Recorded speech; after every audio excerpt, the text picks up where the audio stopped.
The morning of the St. Mary Mead summer fete dawned with that particular golden quality that makes English villages appear as if they have stepped directly from a watercolor painting. Miss Jane Marple, seated on her customary bench beneath the ancient oak tree, watched the transformation of the village green with the quiet satisfaction of someone who had witnessed this annual ritual for more decades than most cared to count. Her knitting needles moved with practiced rhythm, creating delicate stitches while her sharp blue eyes missed nothing of the human drama unfolding before her. The fete was always a revelation of character, she reflected, observing how people behaved when they believed themselves to be simply enjoying a pleasant afternoon. Mrs. Emmeline Fosdyke, the self-appointed coordinator of village social events, moved between the various stalls with the determined efficiency of a general marshalling troops. Her commands were issued with a smile that never quite reached her eyes, and Miss Marple noted how the volunteers responded to her directions with varying degrees of enthusiasm and barely concealed resentment. At the flower arrangement display, a small drama was already unfolding. Mrs. Delphine Havering, the young second wife of Sir Julian Havering, stood examining the prized dahlias with an expression that suggested she found them somehow personally offensive. Delphine was a striking woman in her early 30s, possessed of that particular type of beauty that seemed almost calculated in its effect. Her pale green dress moved with her as if it had been designed specifically for this moment, this light, this audience. When she spoke to Mrs. Fosdyke about the arrangements, her voice carried that faint note of amusement that some people use to suggest they are above their current circumstances. Miss Marple had learned, through decades of careful observation, that people who consistently found their surroundings amusing were often running from something far less entertaining. She watched as Delphine's gaze swept across the modest village scene, noting the slight tightening around her eyes when they fell upon certain faces in the crowd. There was a story there, Miss Marple was certain, though she could not yet determine its nature. Sir Julian himself stood near the coconut shy, engaged in animated conversation with Dr. Haydock about the merits of various agricultural techniques. He was a man who wore his wealth and position comfortably, without ostentation, and his genuine interest in the village affairs had earned him considerable respect among the locals. Yet Miss Marple observed the way his attention periodically drifted to his wife, and there was something in his expression during these moments that spoke of a man who had acquired something beautiful but fragile, and was not entirely certain how to care for it. The afternoon's entertainment was to include a storytelling session by Mr. Humphrey Finch, the village's resident historian and collector of local folklore. Mr. Finch was a creature of precise habits, known for his distinctive silver-topped cane, which he invariably tapped twice upon the ground before beginning any narrative. His tales of St. Mary Mead's past were legendary among the villagers, combining historical fact with just enough speculation to keep his audience thoroughly engaged. As the appointed hour approached, a small crowd gathered around the decorated gazebo where Mr. Finch was scheduled to perform. Miss Marple noticed Mrs. Nora Briggs, the postmistress, checking her watch repeatedly, her new hat slightly askew as if she had dressed in haste. Beside her stood Rose Kendall, companion to Mrs. Fosdyke, whose carefully mended gloves and darting glances suggested a woman perpetually concerned about her position in the village hierarchy. The Reverend Mr. Belling arrived with his wife, both wearing the slightly strained expressions of people who had spent the morning mediating between competing factions regarding the proper arrangement of the church flowers. Mrs. I.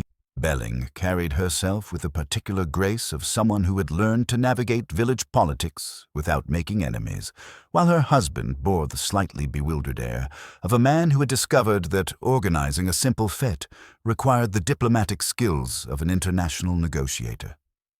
It was then that the first discordant note entered the afternoon's harmony.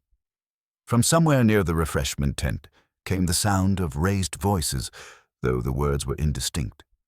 Miss Marple's attention was drawn to the way several people in the crowd turned toward the sound, their faces registering varying degrees of concern and curiosity. Mrs. Fosdyke's smile became noticeably more fixed, and she began moving purposefully in the direction of the disturbance. The argument, for that was clearly what it was, seemed to center around Martha Sims, the village's most reliable domestic help, who worked for several of the more prosperous households. Martha was not typically given to public displays of emotion, which made her current agitated state all the more remarkable. She stood near the jam stall, her usually neat appearance disheveled, gesticulating emphatically at someone just outside Miss Marple's line of sight. As the crowd began to shift and murmur, drawn by the unusual spectacle, Miss Marple rose from her bench and moved closer, her knitting bag held carefully in one hand. She had learned that elderly ladies with knitting were often overlooked in moments of drama, allowing them to observe without being observed. What she saw when she reached a better vantage point was Martha Sims in heated discussion with Mrs. Venetia Fortescue, a newcomer to the village who had purchased Rose Cottage 6 months earlier. Mrs. Fortescue was an elegant woman with prematurely silver hair and the kind of understated style that spoke of good breeding and comfortable circumstances. She had immediately involved herself in village affairs upon her arrival, volunteering for committees and charitable organizations with the enthusiasm of someone determined to establish herself quickly in her new community. Now, however, her usual composed demeanor had cracked slightly, and there was a tension in her posture that suggested this conversation was not proceeding as she had hoped. Martha's voice, when it carried over the general noise of the fete, contained a note that Miss Marple recognized immediately. It was the particular tone that people used when they believed they held information that others would prefer to keep hidden. The conversation ended abruptly when Mrs. Fortescue turned and walked away, leaving Martha standing alone by the jam stall, her face flushed with anger and what might have been triumph. The incident might have been quickly forgotten in the general bustle of the afternoon, but Miss Marple noticed how it had affected the various observers. Delphine Havering had watched the entire exchange with an intensity that seemed disproportionate to the apparent significance of a simple disagreement between two village women. Sir Julian, too, had observed the scene, and his expression had grown thoughtful in a way that suggested he was making connections that others might miss. As the afternoon wore on, the scheduled storytelling session was postponed when Mr. Finch failed to appear at the appointed time. Young Dennis, sent to fetch him from his usual spot by the bookstall, returned looking puzzled, reporting that the historian was nowhere to be found. This was entirely unlike Mr. Finch, whose punctuality was as legendary as his stories, and a ripple of concern began to spread through the gathering crowd. The search for Mr. Finch began casually enough, with people calling his name and checking the various stalls and attractions. Miss Marple noticed how the different villagers approached the task, some with genuine concern, others with the barely concealed excitement that accompanies any break in routine.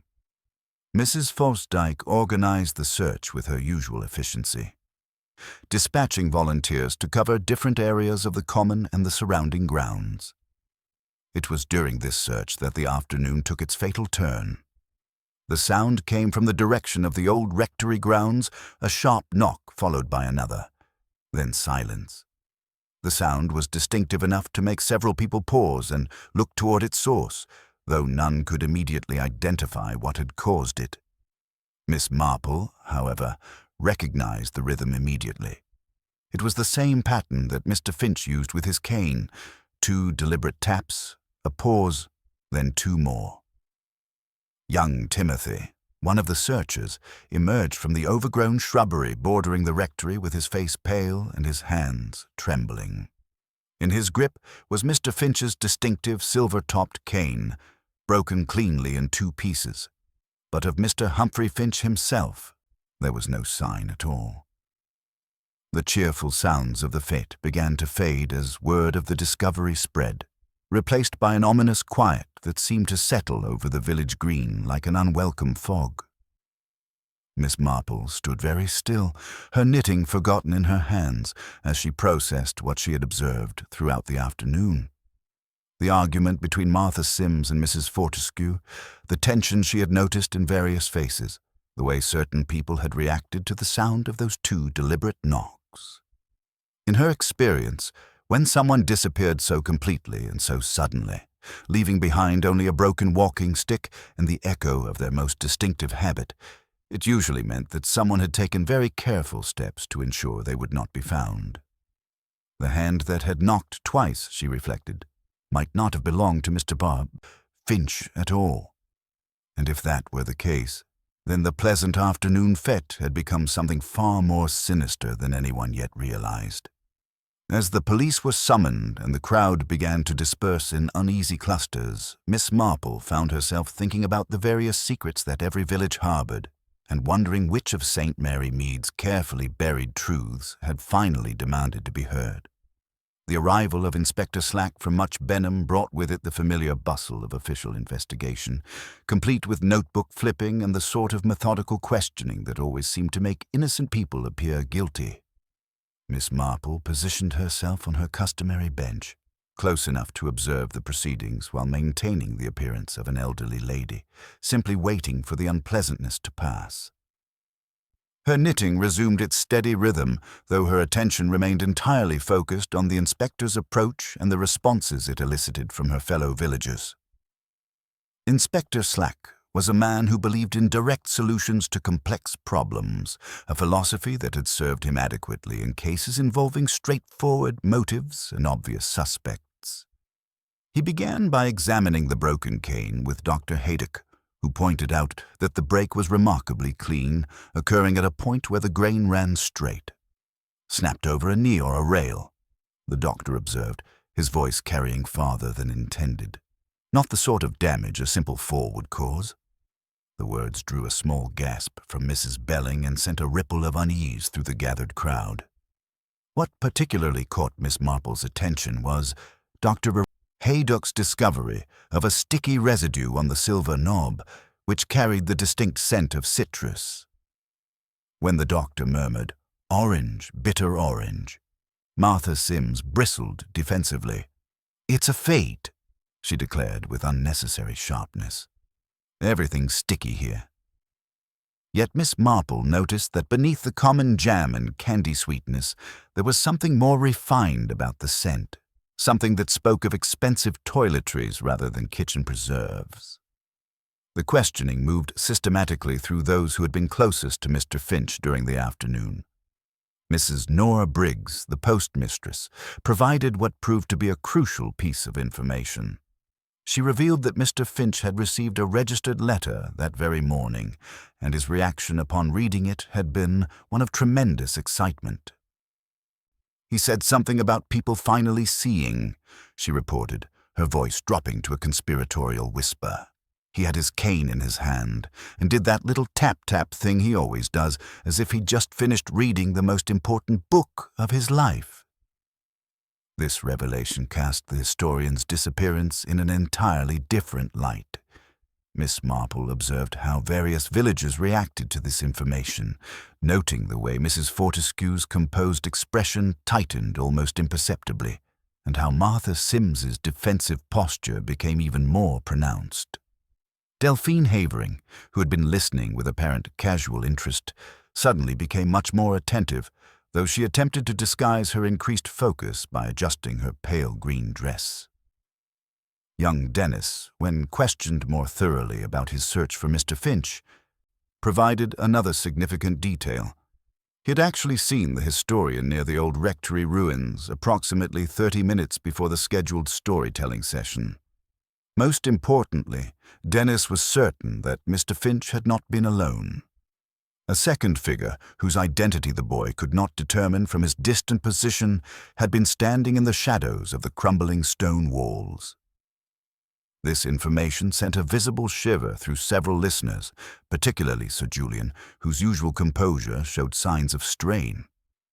When Inspector Slack turned his attention to the earlier altercation between Martha Sims and Mrs. Fortescue, the atmosphere grew notably more charged. Martha's account was carefully neutral, describing their disagreement as merely a misunderstanding about domestic arrangements. Mrs. Fortescue, however, answered questions with the careful precision of someone who had given considerable thought to what she would say if asked. Her explanation centered on confusion regarding cleaning schedules, mundane enough that it should have required no heated public discussion. Miss Marple found herself particularly intrigued by the way certain villagers avoided eye contact during the questioning, and how conversations ceased abruptly when particular individuals approached. The social dynamics of the village were shifting in response to the crisis, alliances reforming along lines that suggested hidden knowledge and carefully guarded secrets. As the official search expanded to include Mr. Finch's cottage and his usual walking routes, Miss Marple reflected on the pattern emerging from the afternoon's events.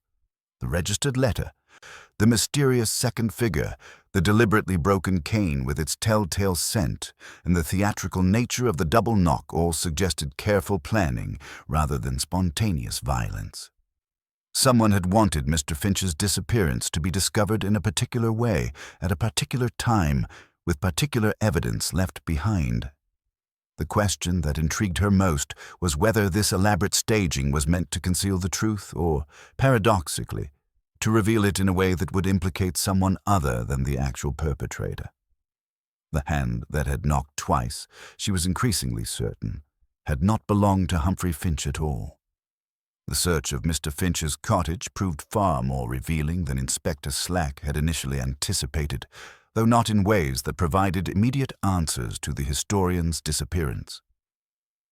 The cottage itself was a monument to methodical scholarship, with every book catalogued and every document filed with the precision of a man who understood that knowledge was only valuable when it could be retrieved. Yet it was precisely this orderliness that made certain absences so conspicuous to the trained eye. Miss Marple, who had positioned herself near the cottage gate under the charitable pretense of offering tea to the constables, observed the inspector's growing frustration as he emerged from the study carrying a leather portfolio. The contents, she learned through careful listening, included extensive genealogical charts of several prominent St. Mary Mead families, cross-referenced with property deeds and parish records dating back to the 17th century. What made these documents particularly intriguing was not their age, but their meticulous annotation in Mr. Finch's precise handwriting, with particular attention paid to discrepancies between official records and local oral histories.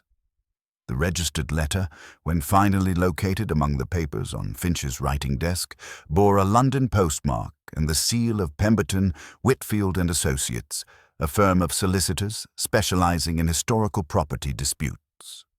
The letter confirmed the acceptance of Mr. Finch's research paper for publication in the Journal of Regional Historical Studies, with particular praise for his documentation of previously overlooked irregularities in local land transfers during the wartime period. More significantly, it mentioned that advance copies had already been distributed to several interested parties, including certain current property owners who might be affected by the historical revelations. This information cast an entirely different light on the morning's events, particularly when Mrs. Briggs recalled that Mr. Finch had been almost childishly excited about something when he collected his post. She described how he had stood in the post office, reading the letter twice before carefully folding it and tapping his cane against the floor in that distinctive double rhythm. He said something about truth having a way of surfacing, she reported, her voice dropping to the conspiratorial whisper that such moments seemed to demand, and that some people were about to discover that their foundations weren't as solid as they believed. Young Dennis, when questioned more thoroughly about his sighting near the old rectory, provided details that proved increasingly significant under careful examination. The second figure he had observed with Mr. Finch had been tall and thin, wearing what appeared to be a dark coat despite the warm afternoon, and a hat pulled low in a manner that suggested deliberate concealment rather than protection from the sun. Most importantly, Dennis was certain that this person had been wearing light-colored gloves, an unusual detail for a summer afternoon that suggested either an attempt to avoid leaving fingerprints or perhaps a concern about handling something that might stain or mark the hands. The boy's account of hearing the distinctive double tap of the cane took on new significance in light of this testimony. If Mr. Finch had indeed been accompanied by someone else, then the sound Dennis heard might have been either a final communication from the historian or, more ominously, someone else using the cane to create a deliberate auditory clue. Miss Marple found herself particularly intrigued by this possibility, as it suggested a level of psychological sophistication in the crime that went beyond simple violence or theft. Dr. Haydick's examination of the broken cane yielded additional insights that deepened the mystery rather than resolving it. The fracture pattern indicated deliberate force applied at a specific angle, consistent with someone breaking the cane over their knee rather than it being damaged in a struggle. More intriguingly, the sticky residue on the silver knob proved to be not merely citrus-scented, but specifically bitter orange, a fragrance more commonly associated with expensive toiletries or imported preserves than with the simple refreshments available at a village fete. This detail resonated particularly strongly when Mrs. Fortescue approached the investigation area, ostensibly to offer assistance to the search party. Her presence brought with it that same refined citrus scent, subtle but unmistakable to those who had learned to notice such things. When Inspector Slack mentioned the fragrance found on the cane, Mrs. Fortescue's reaction was carefully controlled, but Miss Marple observed the slight tightening around her eyes and the way her hands moved unconsciously to smooth her skirt, gestures that spoke of someone working to maintain composure under unexpected pressure. The investigation took a more serious turn when Constable Reed reported his findings from a more thorough search of the cottage interior. Hidden in the cold grate were the charred remains of several papers, burnt so recently that the ashes still retained their shape when disturbed. Among Mr. Finch's meticulously organized notebooks, number 14 was conspicuously absent from its designated place on the shelf, leaving a gap that suggested either theft or deliberate concealment. Most significantly, a clean rectangle on the green baize of his writing desk indicated where an envelope had lain until very recently, its removal so careful that not even a trace of dust remained to mark its former position. These discoveries prompted Inspector Slack to focus his attention more sharply on those villagers who had shown particular interest in Mr. Finch's research activities. Martha Sims, when pressed about her earlier altercation with Mrs. Fortescue, became increasingly defensive, her usual forthright manner replaced by careful evasion. She maintained that their disagreement had been purely domestic in nature, concerning cleaning arrangements and nothing more, yet her obvious discomfort suggested that the conversation had touched on matters far more significant than household schedules. Mrs. Fortescue herself, when questioned about her knowledge of Mr. Finch's historical research, provided what seemed like unnecessarily detailed information about her family's connection to the village during the war years. Her great-aunt, she explained with elaborate casualness, had lived in Rose Cottage during that period and had often mentioned the various tragic losses the community had suffered. This unprompted genealogical information struck Miss Marple as the sort of detail that people offered when they wanted to establish legitimate reasons for being concerned about historical revelations, rather than allowing such concerns to appear suspicious. As the afternoon investigation continued, Miss Marple found herself observing the subtle ways in which the crisis was affecting the village's social dynamics. Conversations ceased when certain individuals approached. Glances were exchanged that carried meanings beyond their apparent casualness, and the usual patterns of alliance and antagonism were shifting in response to the emerging threat of exposure. In her experience, such behavioral changes often revealed more about guilt and innocence than any amount of physical evidence, for people's reactions to stress invariably exposed the secrets they worked hardest to conceal. The hand that had knocked twice, she was becoming increasingly certain, and belonged to someone who understood not only Mr. Finch's habits, but also the psychological impact that the sound would have on those who heard it. This suggested an intimate knowledge of the historian's character and a calculated attempt to create a specific impression about the circumstances of his disappearance. The evening brought with it a peculiar atmosphere to St. Mary Mead, as if the village itself were holding its breath while waiting for the next revelation. Inspector Slack had established his temporary headquarters in the parish hall, where the remnants of the afternoon's fete decorations created an incongruous backdrop to the serious business of criminal investigation. Miss Marple found herself invited to provide tea and biscuits, a role that positioned her perfectly to observe the inspector's methodical interrogation of those who had received advance copies of Mr. Finch's research. The solicitor's letter proved more significant than initially apparent, containing a distribution list that read like a roster of St. Mary Mead's most prominent residents. Sir Julian Havering arrived punctually for his appointment, his usual composed demeanor showing signs of strain under the harsh electric lighting. When questioned about his knowledge of Mr. Finch's research, Sir Julian's responses revealed an unexpected familiarity with the historian's work, particularly regarding wartime property transactions that had significantly benefited his family. His admission proved damaging to more than his reputation. Sir Julian acknowledged that his grandfather had acquired several parcels of land through emergency sales when families were forced to liquidate assets quickly due to wartime pressures. While these transactions had been entirely legal, Mr. Finch's research suggested that some original owners had been misled about their property's true value, creating unconscionable bargains that had enriched the Havering estate considerably. Mrs. Fortescue's testimony, when her turn came, proved both illuminating and carefully evasive. She confirmed that her great-aunt, Eleanor Whitmore, had indeed been forced to sell Rose Cottage under financial duress when her husband was reported missing in action.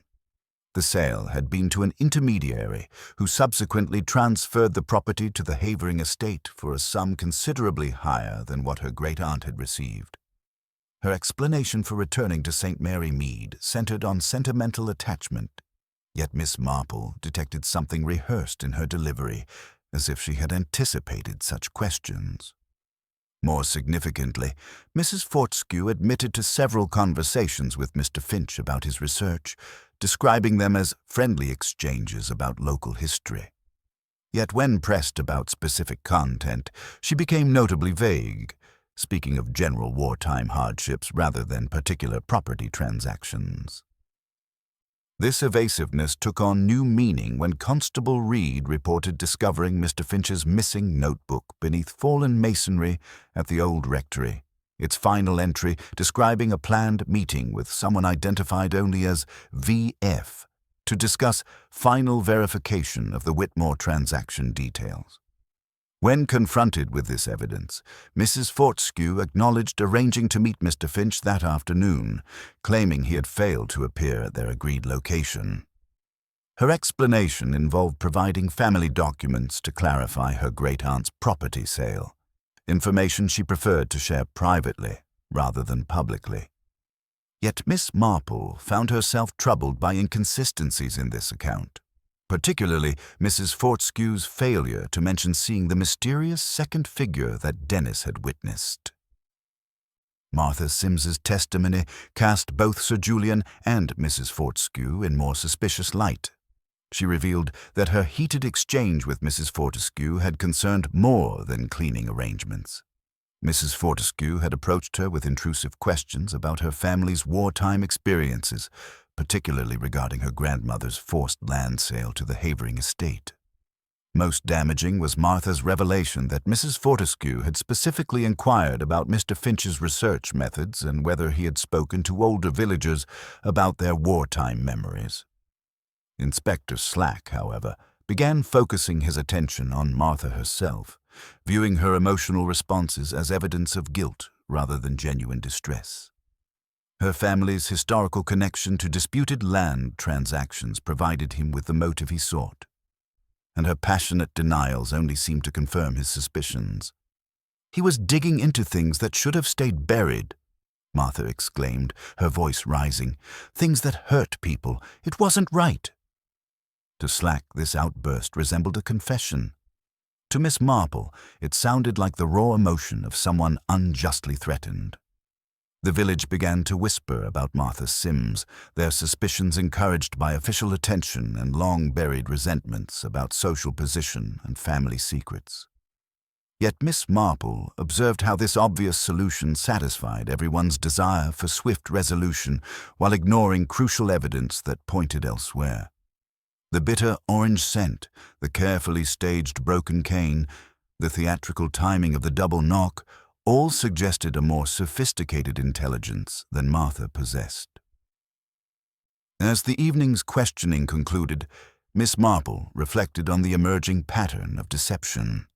Each person had revealed more extensive contact with Mr. Finch than initially admitted, creating a collective picture of unusual interest in supposedly academic research.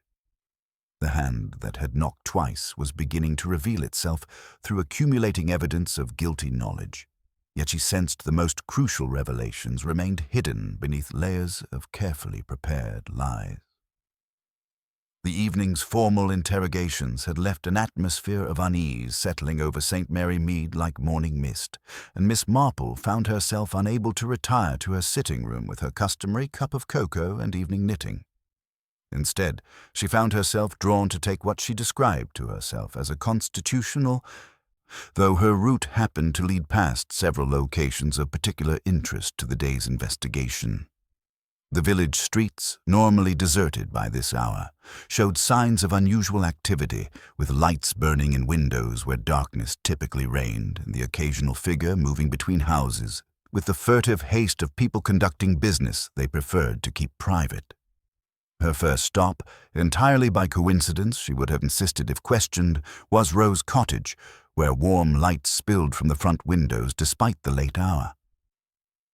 Miss Marple paused at the garden gate, ostensibly to admire Mrs. Fortescue's well-tended roses, though her attention was actually focused on observing the cottage's interior through the partially drawn curtains. What she saw confirmed several suspicions that had been forming throughout the day's revelations, particularly regarding the careful staging that seemed to characterize every aspect of Mr. Finch's disappearance. When she knocked gently at the front door, Mrs. Fortescue answered with surprising promptness, as if she had been expecting either a visitor or unwelcome news. Her greeting was cordial enough, but Miss Marple's experienced eye noted the tension in her posture and the way her hands moved nervously to smooth her skirt. More significantly, she observed that Mrs. Fortescue was wearing light-colored gloves despite being indoors on a warm evening, an unusual choice that recalled young Dennis's description of the mysterious second figure at the old rectory. The brief conversation at the doorway provided Miss Marple with several crucial observations. The bitter orange scent that had puzzled investigators was indeed present, but it carried an undertone that spoke of cleaning preparations rather than personal toiletries. When Mrs. Fortescue gestured while speaking, Miss Marple caught sight of a faint stain on the right glove's fingertip, grayish in color and consistent with silver polish residue. Most tellingly, a man's dark coat hung in the entrance hall, along with a narrow-brimmed hat that matched Dennis's description of the second figure's attire. After making her polite farewells, Miss Marple encountered Martha Sims near the village green, the younger woman's agitation evident even in the dim streetlight. Martha's confession proved illuminating in ways that went beyond her specific revelations about Mrs. Fortescue's attempted message delivery. Her description of being approached with questions about her family's wartime experiences suggested someone conducting careful research into potential allies and enemies, mapping the village's hidden resentments and loyalties with the thoroughness of a military strategist. The following morning brought Miss Marple to the parish hall early, where Inspector Slack was preparing for another day of interrogations with the methodical determination of a man convinced he was close to solving his case. While ostensibly delivering fresh scones for the officers, Miss Marple found opportunity to examine Mr. Finch's broken cane more carefully than the previous day's chaos had allowed. Her trained eye immediately noticed what the official investigation had overlooked. A small section of the silver knob showed signs of recent, vigorous polishing, creating a localized brightness that contrasted sharply with the rest of the cane's well-worn patina. This observation transformed her understanding of the crime's nature entirely. The bitter orange scent was not merely transferred perfume, but the distinctive fragrance of a specific type of silver polish favored by households that maintained their metalware to exacting standards. Someone had cleaned this particular section of the cane recently and thoroughly, an act that made no sense if Mr. Finch had simply been attacked during a spontaneous confrontation. Instead, it suggested careful preparation and deliberate staging, with the cleaner wearing gloves to avoid telltale stains on their hands. The implications of this discovery extended far beyond the physical evidence. It revealed a mind that paid attention to details, even under pressure, someone who understood that every element of their deception must be carefully considered and executed. The theatrical double knock, the precisely broken cane, and now the evidence of meticulous cleaning all pointed to an individual who possessed both the psychological sophistication to manipulate others' perceptions and the practical knowledge necessary to eliminate incriminating evidence. As Miss Marple walked home through the village streets, she reflected on how this small, easily overlooked detail illuminated the killer's character more clearly than hours of formal interrogation. The hand that had knocked twice belonged to someone who cleaned silver, who planned carefully, and who understood that the most effective deceptions were built on foundations of seemingly innocent domestic details. In her experience, such methodical attention to cleanliness and order often masked minds capable of extraordinary ruthlessness when their carefully constructed worlds were threatened with exposure. By mid-morning, the village had arranged itself into two distinct camps. Those who believed Inspector Slack had practically solved the matter with Martha Sims as his prime suspect, and those who, like Miss Marple, felt that the very neatness of the case was precisely what made it suspect. The inspector, buoyed by confidence that comes from having a likely culprit, announced his intention to formally arrest Martha after the noon hour. Miss Marple, who had perfected the art of appearing to agree while yielding nothing, murmured appropriate sympathy for the inspector's burdens and then walked purposefully toward the vicarage, carrying a basket of fresh scones under the innocent pretext of inquiring about the mothers' union meeting. Mrs. Belling received her with genuine gratitude, though Miss Marple detected the particular strain that comes from juggling multiple worries simultaneously. Their conversation drifted naturally from tea arrangements to fete accounts, then to the persistent problem of mislaid choir music, before settling, almost casually, on the matter of keys. It was then that Mrs. Belling revealed a detail that proved far more significant than either woman initially realized. Mrs. Fortescue had borrowed the parish hall key early on the morning of the fete, explaining that she wished to arrange some things quietly before the general bustle began. What made this revelation particularly intriguing was Mrs. Belling's description of how the key had been returned precisely 1 hour later, with everything in the hall returned to perfect order. More significantly, the small side table in the vestry had been polished to such a gleaming finish that Mrs. Belling had felt compelled to comment on it. She insisted on doing it herself, Mrs. Belling confided, her voice dropping to the conspiratorial tone that such revelations seemed to demand. No assistance required, she said, even brought her own gloves, claiming that brass and silver could mark one's hands dreadfully. To Miss Marple, this seemingly innocent detail represented another precise stitch in the increasingly complex pattern she was constructing. Her next stop took her to Dr. Haydock's surgery, where she arrived bearing a jar of quince jelly that had, through the mysterious alchemy of village social obligations, attached itself to her basket. The doctor was between patients and in the cheerfully argumentative mood that Miss Marple had learned to find most illuminating. When she mentioned, with studied casualness, the various scents and polishes that seemed to be featuring in the investigation, Dr. Haydock snorted dismissively at any suggestion of mere perfume.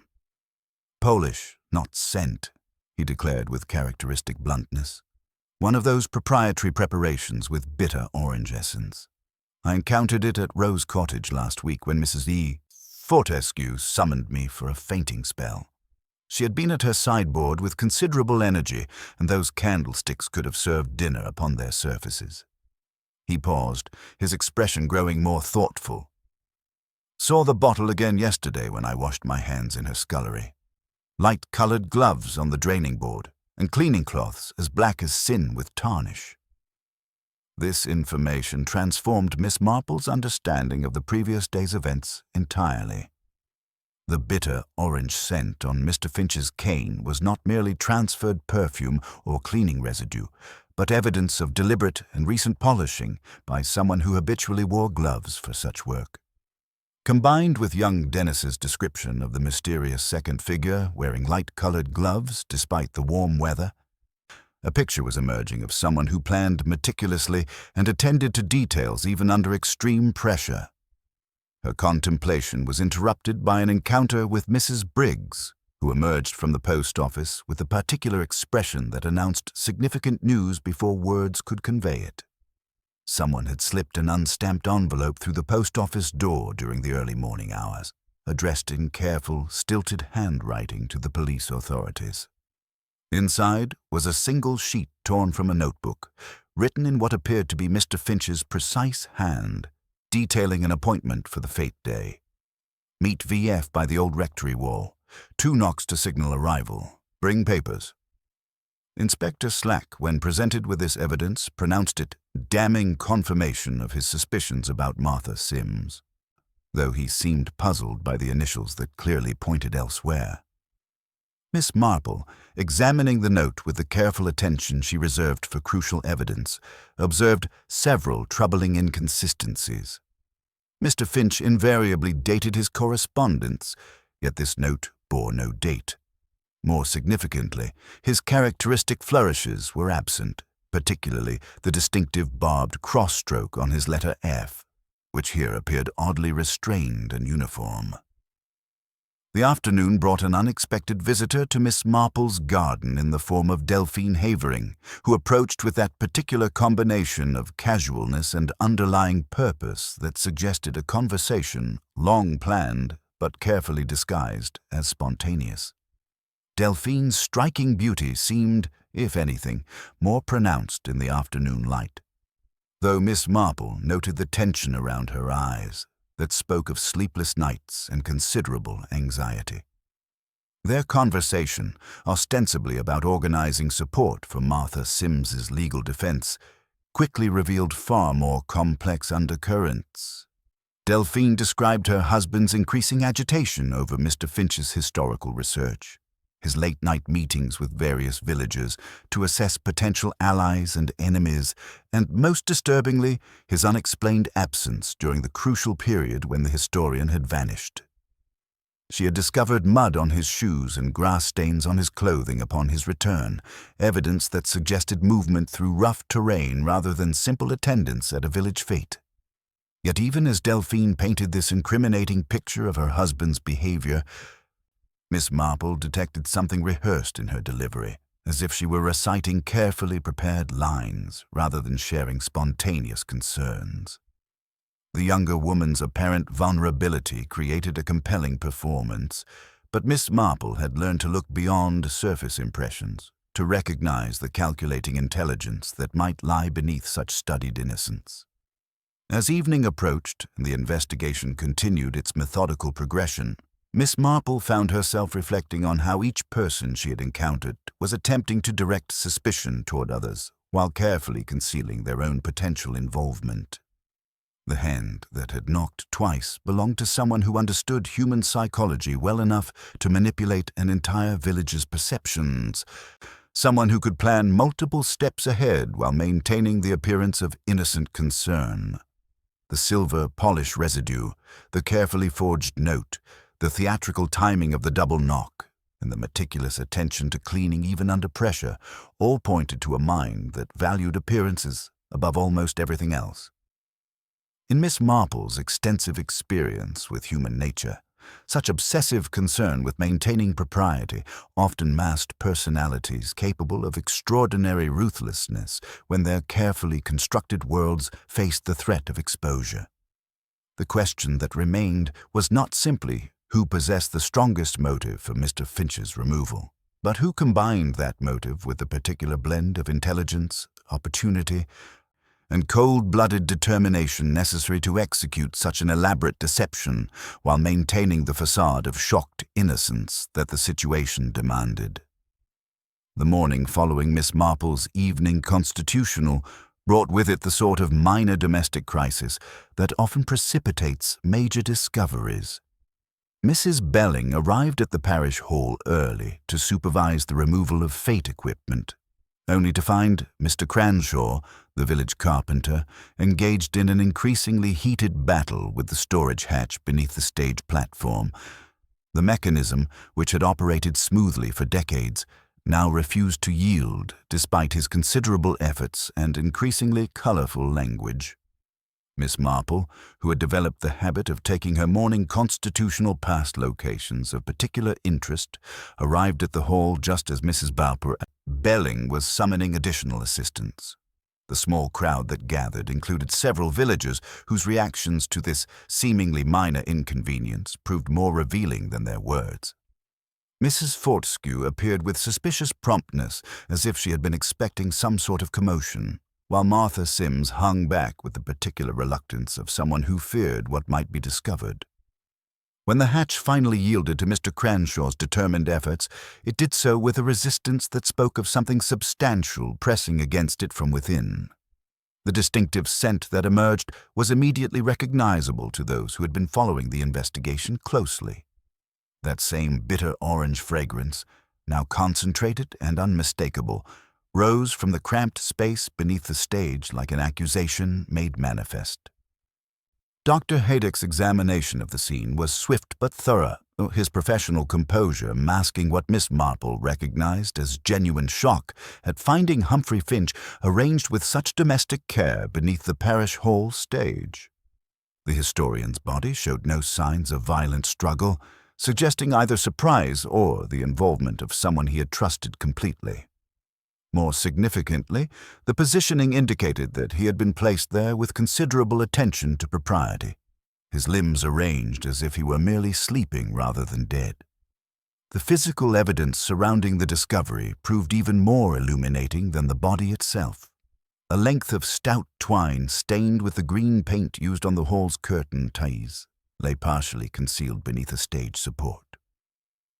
The metal edge of the hatch bore clear signs of recent, meticulous polishing in a precise square pattern where hands would necessarily grip to manipulate the mechanism.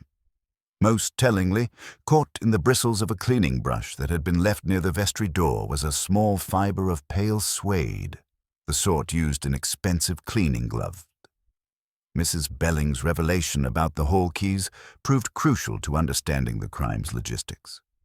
Only she and Mrs. Fortescue had possessed access to the building during the crucial period, and Mrs. Fortescue's insistence on conducting her cleaning activities without assistance now took on sinister significance. The bitter orange scent that had puzzled investigators was revealed to be the distinctive fragrance of the silver polish Mrs. Fortescue habitually used, a substance that would explain both the polished hatch mechanism and the residue found on Mr. Finch's broken cane. Inspector Slack's questioning of Mrs. Fortescue revealed a woman who had prepared extensively for such an interrogation.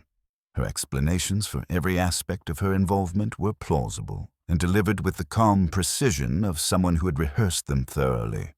She acknowledged borrowing the keys, confirmed her cleaning activities, and provided detailed accounts of her movements that seemed to cover every potential question.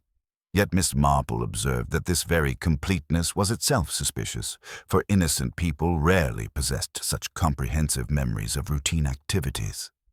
The discovery prompted Martha Sims to reveal the true nature of her altercation with Mrs. Fortescue, finally explaining the heated exchange that had drawn so much attention at the fete. Mrs. Fortescue had approached her not about cleaning arrangements, but with detailed questions about her family's wartime experiences, seeking confirmation of specific details that would support potential legal action. When Martha had refused to cooperate, preferring to leave old wounds undisturbed, Mrs. Fortescue had responded with cold anger, suggesting that some people lacked the courage to demand the justice they deserved.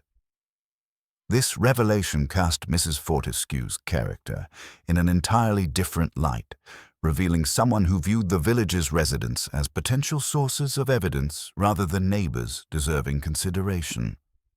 Her systematic approach to gathering information, combined with her apparent willingness to manipulate others' emotions and loyalties, suggested a mind capable of extraordinary calculation when pursuing objectives she considered morally justified. Yet even as the evidence mounted against Mrs. Fortescue, Miss Marple found herself troubled by certain inconsistencies that suggested the case might be more complex than it appeared. Mrs. Belling's casual revelation that the old parish records had historically abbreviated Vestry Fund as VF introduced the possibility that Mr. Finch's mysterious appointment notation might have referred to a location or document rather than a person. This ambiguity raised uncomfortable questions about whether the evidence pointing toward Mrs. C. Fortescue had been deliberately orchestrated by someone who understood both her character and the investigation's likely direction. The theatrical nature of the crime continued to suggest a mind that valued appearances and understood the power of misdirection. The careful positioning of the body, the meticulous cleaning of evidence, and the precise timing of various discoveries all spoke of someone who planned not merely to commit murder, but to control the subsequent investigation. The hand that had knocked twice belonged to someone who understood human psychology well enough to manipulate an entire village's perceptions while maintaining the facade of shocked innocence. As the official investigation shifted its focus to Mrs. Fortescue's activities and motivations, Miss Marple reflected on how the discovery had illuminated certain aspects of the crime while deepening others. The physical evidence clearly established opportunity and method, yet the psychological evidence suggested layers of deception that went beyond simple murder for personal gain.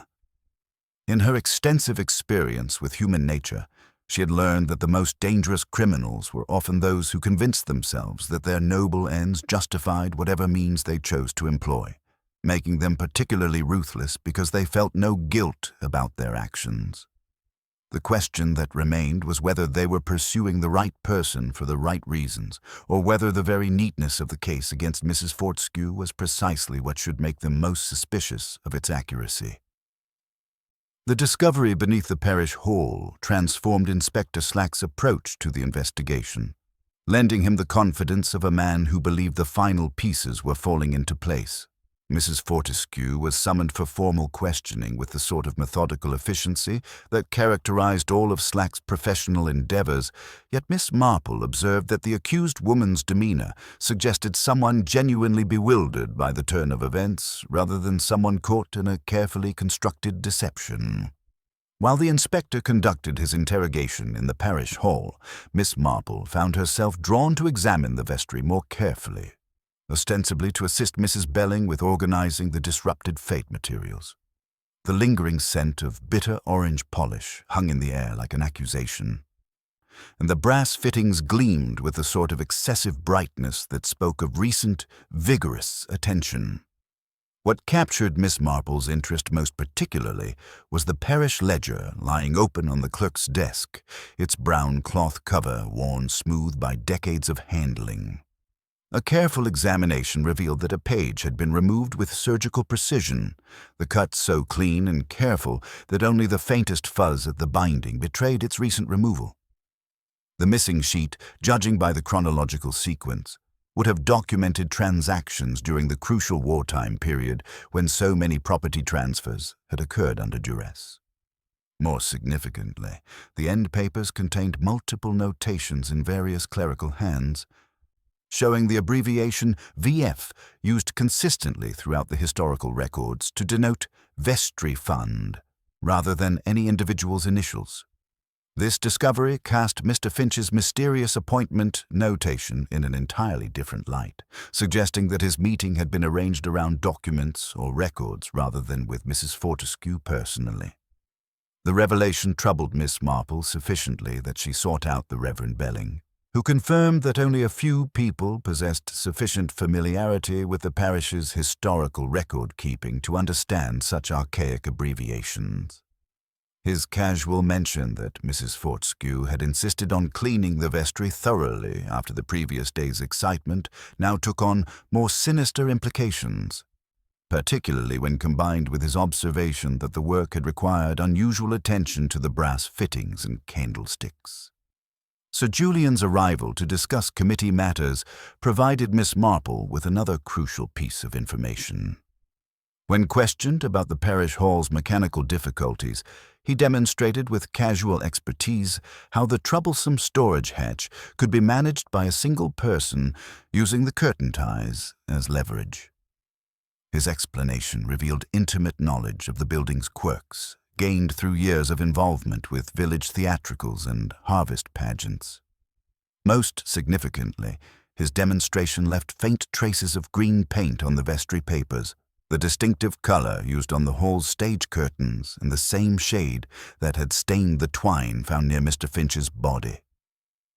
The afternoon brought an unexpected development when Mrs. Briggs arrived breathless from the post office with news of a telephone call to the London solicitors.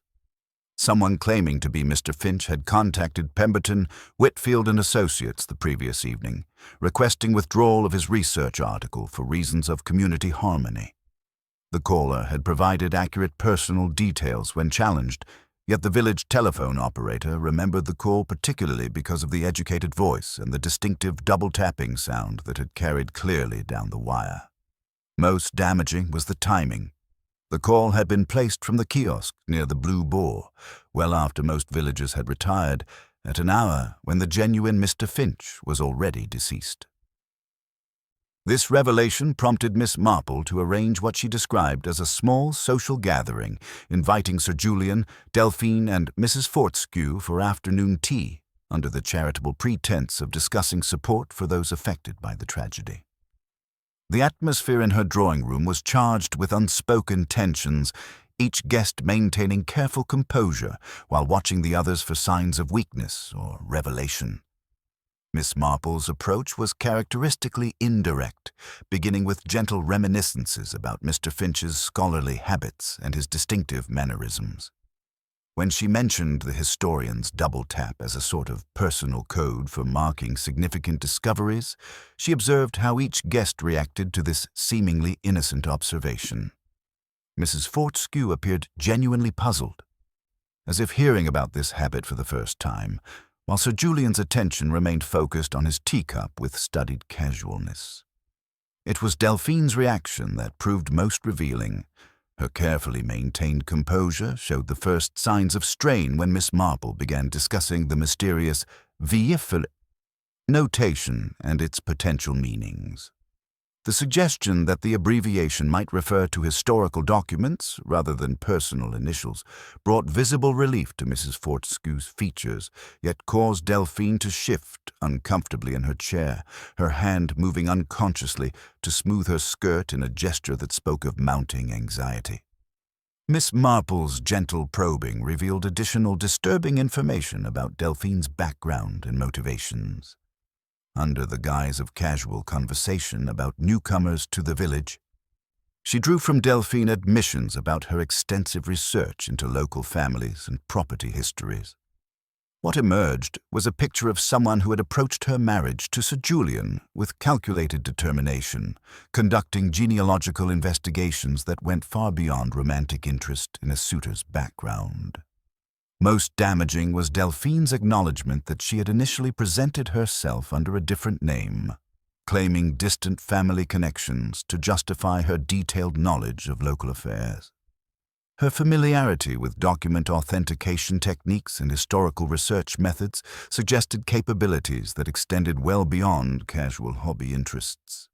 When pressed gently about her knowledge of wartime property transactions, her responses revealed an understanding of legal irregularities that could only have come from systematic investigation of official records.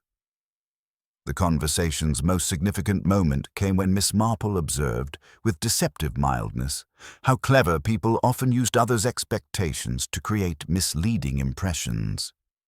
A signal can mean one thing to one person and quite another to someone else entirely, she murmured, her knitting needles clicking softly as she watched Delphine's reaction.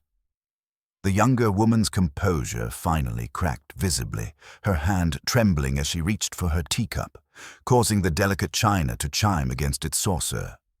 As the gathering concluded and her guests departed, Miss Marple reflected on how the afternoon had confirmed her growing suspicions about the true nature of the crime.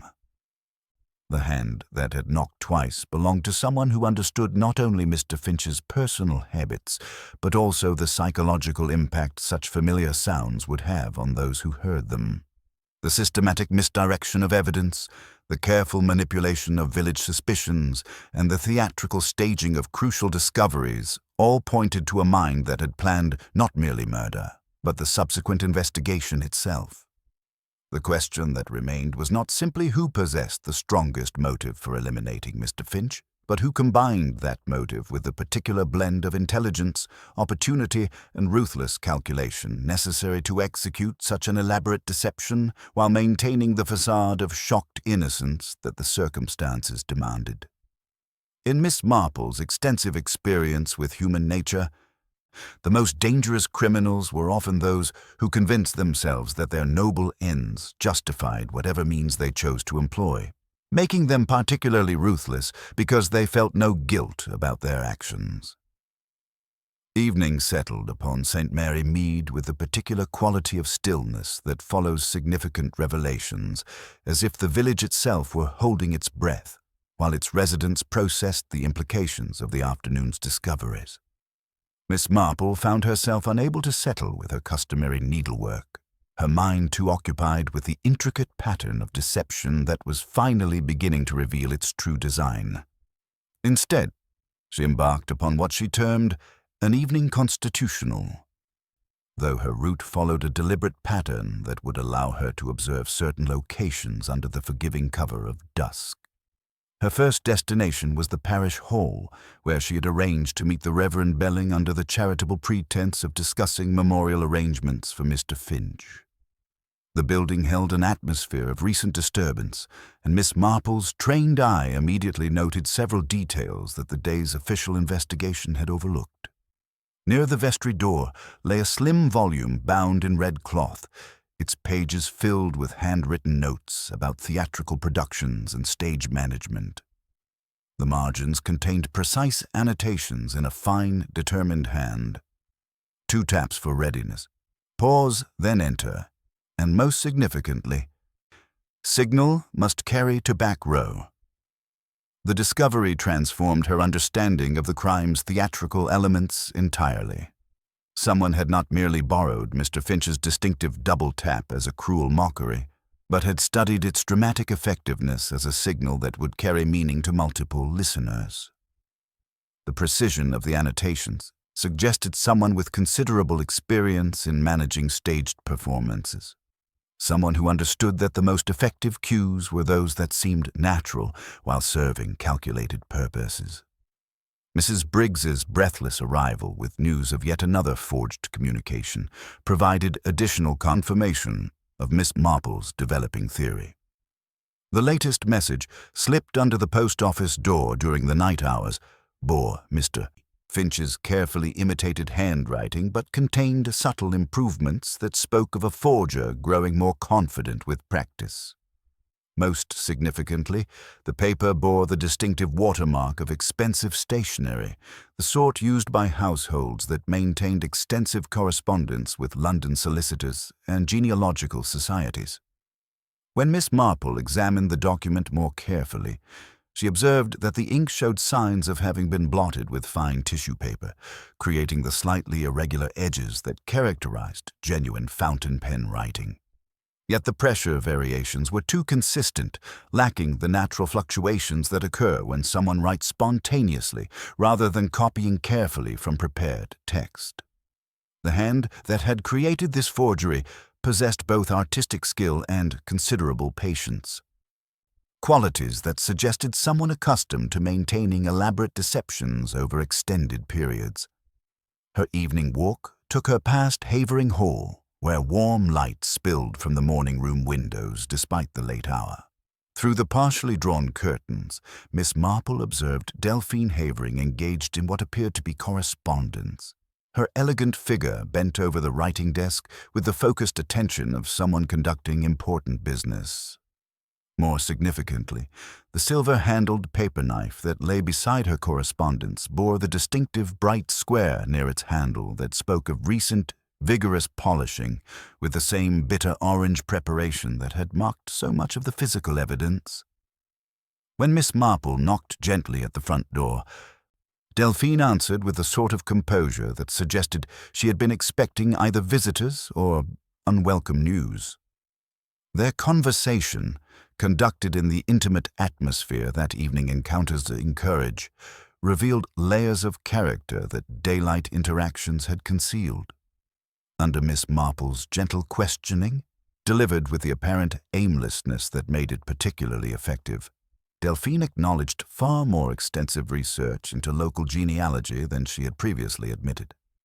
The picture that emerged was of someone who had approached her marriage to Sir Julian with systematic preparation rather than romantic spontaneity. Her knowledge of wartime property transactions extended beyond casual interest, encompassing detailed understanding of legal procedures and documentation requirements that could only have come from professional consultation.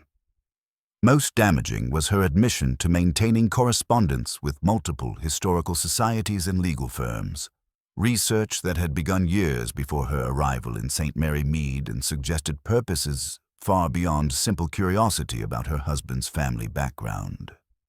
Miss Marple's observation that some people found it necessary to correct historical injustices, regardless of the methods required, prompted a reaction that confirmed her suspicions about Delphine's true character. The younger woman's carefully maintained facade cracked slightly, revealing glimpses of the calculating intelligence that had orchestrated such an elaborate deception.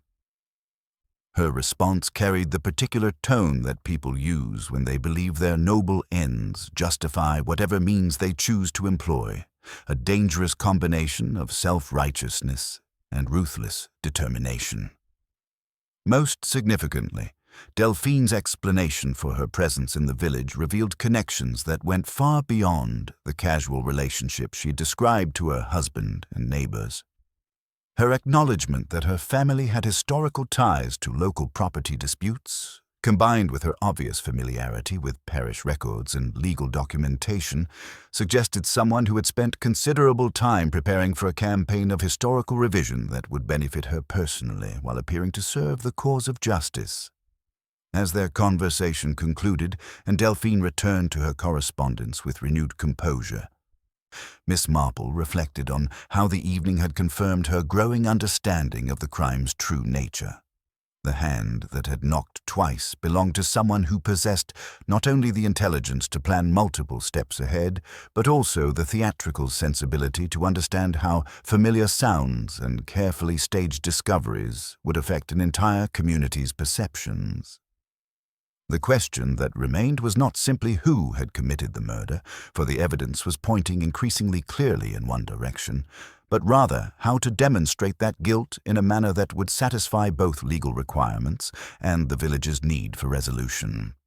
In her extensive experience with such matters, Miss Marple had learned that the most dangerous criminals were often those who convinced themselves they were agents of delayed justice, making them particularly ruthless because they felt no genuine remorse for their actions. As she walked home through the quiet village streets, Miss Marple found herself planning what she privately termed a final test, a carefully arranged situation that would allow the true perpetrator to reveal themselves through their own overconfidence and need to appear cleverer than their pursuers. The time for gentle observation was drawing to a close, and the moment for decisive action was approaching with the inexorable certainty of dawn following the darkest hour of night. The following afternoon found Miss Marple arranging what she described to Inspector Slack as a small memorial gathering, though her true purpose required considerably more preparation than such a modest description suggested. She had spent the morning in careful consultation with the telephone exchange and the Reverend Belling, creating what she privately considered her most delicate experiment in human nature. The parish hall provided the perfect setting, with its lingering atmosphere of recent tragedy and its stage that had played such a crucial role in the crime's elaborate choreography. Her invitations were extended with characteristic diffidence to Sir Julian and Delphine Havering, Mrs. Fortescue, and Martha Sims, each accompanied by the explanation that the London solicitors required clarification about Mr. Finch's research before proceeding with his posthumous publication.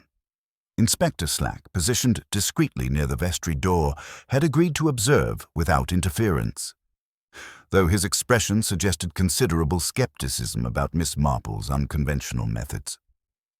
Delphine arrived with the punctuality of someone who had been anticipating such a summons, her elegant composure intact despite the strain that recent events had placed upon the entire household. Miss Marple observed how her attention immediately assessed the hall's arrangement, noting the placement of chairs, the restored stage curtains, and most particularly, Mr. Finch's reassembled cane lying prominently on the front table alongside several documents that bore the distinctive watermark of expensive stationery. The gathering began with Miss Marple's gentle reminiscences about Mr. Finch's scholarly habits, delivered with the apparent aimlessness that made her observations particularly effective. "He was so particular about his signals," she murmured, lifting the historian's cane and delivering 2 delicate taps against the table. "A habit from his theatrical days," he once told me. "The sound carries remarkably well in this space, doesn't it?" Her demonstration prompted varied reactions that confirmed several of her developing theories about the crime's sophisticated planning. Delphine's response proved most revealing, her head turning instinctively toward the stage wings as if expecting an entrance cue, her gaze flickering to the curtain ties with the automatic assessment of someone familiar with theatrical mechanics. When Miss Marple observed mildly that some people possessed remarkable abilities to imitate others' distinctive mannerisms, particularly when combined with knowledge of stage management and audience psychology, Delphine's carefully maintained composure showed its first signs of strain. The crucial moment arrived when the telephone rang at precisely the arranged time, its bell cutting through the afternoon quiet with official authority. Miss Marple's gentle suggestion that Delphine might answer, being closest to the instrument, created the test she had been orchestrating. The younger woman's immediate movement toward the receiver, followed by her barely perceptible hesitation when she realized the implications, revealed the automatic response of someone accustomed to controlling communications and managing information flow. The London solicitor's voice, when it carried through the hall's acoustics, delivered the confirmation Miss Marple had requested. "Regarding the telephone call we received, claiming to be Mr. Brown." "Finch," the crisp professional tone announced. The caller used a most distinctive phrase to authenticate identity. "I beg leave to correct a grave misapprehension for the peace of my parish." Rather theatrical language. Wouldn't you agree? The words hung in the air like an accusation, and Miss Marple observed how each person processed this revelation according to their knowledge and guilt. Delphine's reaction confirmed every suspicion that had been building throughout the investigation. Her fingers, resting on the table edge, unconsciously marked the familiar double-tap rhythm that had become the crime's signature, while her expression revealed the particular satisfaction that people show when they believe their cleverness has been properly appreciated. When Miss Marple casually turned a sheet of paper to display its watermark in the afternoon light, commenting on how one could determine provenance through such details, Delphine's composure finally cracked visibly. "Surely we are not reduced to paper chasing," she said with forced lightness, though her voice carried the strain of someone working to maintain control under unexpected pressure. Miss Marple's gentle agreement that peace was indeed made by truth, even in parishes, prompted a reaction that revealed the calculating intelligence behind the elaborate deception. The hand that had knocked twice was finally beginning to show itself, compelled by the very pride and theatrical sensibility that had made such sophisticated manipulation possible in the first place. As the afternoon light slanted through the hall's windows, Miss Marple reflected that the most dangerous criminals were often those who convinced themselves they were agents of delayed justice, making them particularly ruthless because they felt no genuine remorse for their actions. The moment of final revelation was approaching with the inexorable certainty she had learned to recognize, and soon the carefully constructed facade would crumble entirely under the weight of accumulated evidence and psychological pressure. The telephone's revelation hung in the afternoon air, like the echo of a bell, and Miss Marple allowed the silence to gather before she spoke. When she did, her voice carried that particular gentleness that had resolved so many mysteries over the decades, as if she were discussing a minor misunderstanding about parish arrangements rather than murder. "I think we must clear up a very simple confusion that has misled us all," she began, her blue eyes moving thoughtfully across the assembled faces. "You see, VF never referred to a person at all, but to the vestry fund, that same ledger from which a page was so carefully removed. Mr. Finch had arranged to examine those records because his registered letter confirmed that his research would soon be published, and he needed final verification of the wartime transactions he had documented." Miss Marple lifted the historian's reassembled cane, delivering 2 gentle taps against the table. "Someone understood the power of this familiar sound, didn't you, my dear?" Her gaze settled on Delphine Havering, whose elegant composure was beginning to show hairline cracks like fine porcelain under stress. The double knock was not merely cruel mockery, but a carefully calculated signal. You knew exactly how sound carries in this hall from your work with village theatrical productions. You understood that the right cue, delivered at the right moment, would draw attention precisely where you wanted it. Delphine's hands, previously still in her lap, now moved unconsciously to smooth her skirt, and Miss Marple observed this gesture with the satisfaction of someone whose theories were being confirmed by human behavior. Your knowledge of stage management, acquired through years of involvement with London dramatic societies before your marriage, provided all the skills necessary for such an elaborate deception. The broken cane, the theatrical timing, even the careful positioning of Mr. Finch's body beneath the stage hatch, all demonstrated someone who understood both mechanics and psychology. Inspector Slack leaned forward from his position near the vestry door, his notebook forgotten as he began to grasp the true sophistication of what they had been investigating.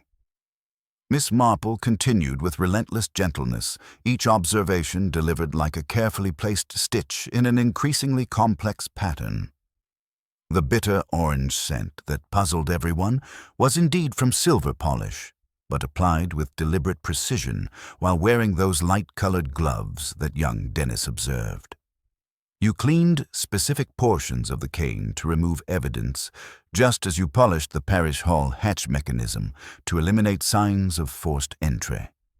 The same gloves, the same polish, the same meticulous attention to detail that characterized all your domestic activities at Havering Hall. Sir Julian's face had grown pale as the implications became clear, his gaze fixed on his wife with the expression of a man discovering he had been living with a stranger. Mrs. Fortescue sat quietly, her tension finally beginning to ease as she realized the suspicion was shifting away from her. Martha Sims stared at the floor, hardly daring to believe that her ordeal might finally be ending. "You made Mrs. Fortescue into the perfect suspect," Miss Marple observed with genuine sympathy for the accused woman. Her legitimate grievances about wartime property transactions, her access to the parish hall, even her habits regarding cleaning and silver polish, all made her an ideal candidate for suspicion. You understood her character well enough to predict how she would behave under pressure, how her pride would make her appear evasive and defensive. Miss Marple produced the red-bound notebook from her knitting bag, its pages filled with theatrical annotations in that fine, determined handwriting. "But you made one crucial error, my dear. The telephone call to the London solicitors used a phrase that appeared only in Mr. Finch's private correspondence, words you could only have known by reading his personal papers before his death. That elevated language about correcting grave misapprehensions was his own invention, used in letters to historical societies about his research discoveries. The afternoon light slanted through the hall's windows, creating dramatic shadows that seemed almost staged for this moment of revelation. Delphine Havering rose from her chair with fluid grace, though her movement now suggested a trapped animal seeking escape rather than elegant composure. You approached your marriage to Sir Julian with systematic preparation rather than romantic spontaneity, Miss Marple continued, her voice maintaining its gentle firmness. Your research into local property histories began years before you arrived in St. Mary Mead, and when Mr. Finch's academic investigation threatened to expose irregularities that would damage both the Havering reputation and your own carefully constructed position, you planned his elimination with the same methodical attention to detail that characterized all your endeavors. When Delphine finally spoke, her voice carried the passionate conviction of someone who had convinced themselves that noble ends justified whatever means they chose to employ. He was going to destroy everything, she said, her composure replaced by desperate intensity. Generations of progress, of building something meaningful from wartime chaos. The Haverings created prosperity from tragedy, employment, and stability for this entire village. Finch's precious historical accuracy would have torn all of that down for the sake of abstract justice that would help no one living.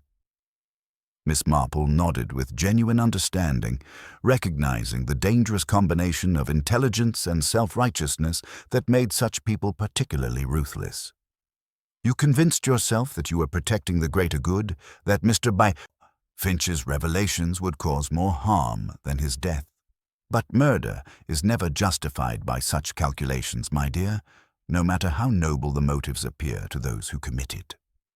The confession that followed revealed the full extent of Delphine's planning and manipulation. She had lured Mr. Finch to the parish hall with promises of additional documentation, using her knowledge of his scholarly excitement to overcome his usual caution. The historian's death had been swift and efficient, accomplished with the curtain ties that her theatrical experience had taught her to manipulate effectively. Most chillingly, she had used his own cane to create the double knock that would implicate him in his own disappearance, a final theatrical flourish that demonstrated both her cruelty and her pride in her own cleverness. As Inspector Slack moved forward to make the arrest, Delphine turned toward Sir Julian with weary composure. I came to St. Mary Mead to correct an old story, she said quietly, and I have written a new one instead. He made no answer, for sometimes there are no words for the moment when an ornament becomes a stranger, when beauty reveals the calculation that shaped it. In the days that followed, St. Mary Mead began its slow return to normalcy, though the village's atmosphere had altered in subtle ways that would persist long after the immediate crisis passed. The whispers about Martha Sims turned to apologies, and the parish hall regained its ordinary scuffed benevolence. Mrs. Fortescue walked more softly, as if a burden had been lifted from her shoulders, while Sir Julian, whose decency was of the unshowy sort, set about the practical work of making amends where possible, not through grand gestures, but through quiet arrangements that required no parish notice.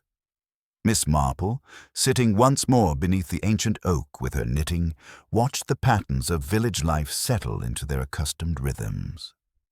The hand that had knocked twice belonged to someone who had studied human nature as carefully as she herself, but who had used that knowledge to manipulate rather than understand, to control rather than reveal truth. In the end, it was precisely this theatrical intelligence that had provided the clues necessary for exposure, for people who take pride in their cleverness, invariably leave evidence of their sophistication even when they believe they are being most careful.